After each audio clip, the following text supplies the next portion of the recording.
আসসালামু আলাইকুম রহমতুল্লাহ। আশা করি সবাই ভালো আছেন। আমিও আল্লাহর রহমতে ভালো আছি। দেখেন, এই চট্টগ্রাম এক ব্যস্ত শহর, কে কার খবর নেয়, কে কোথায়।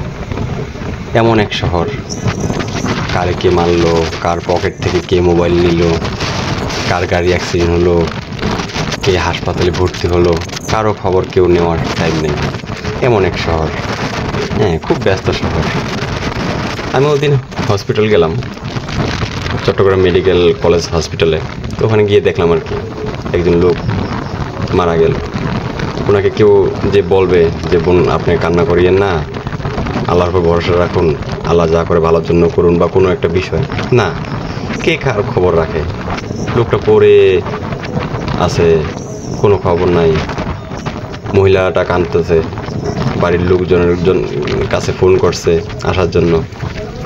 ব্যস্ত শহর। আসলে আমরা মানুষরা কেমন মানুষ চিন্তা করি মাঝে মধ্যে। হ্যাঁ, খুব খারাপ লাগছে আমার ওদিন, কিছু করার ছিল না। যাক, সবাই ভালো থাকবেন, সুস্থ থাকবেন, এই দোয়াই করি।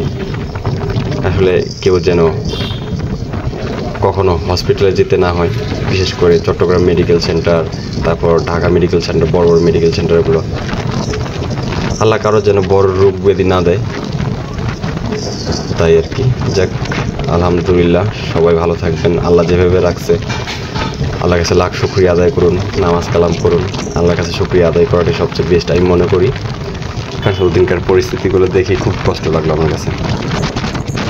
হ্যাঁ, যাক, আসলে চট্টগ্রাম শহরটাই অন্যরকম।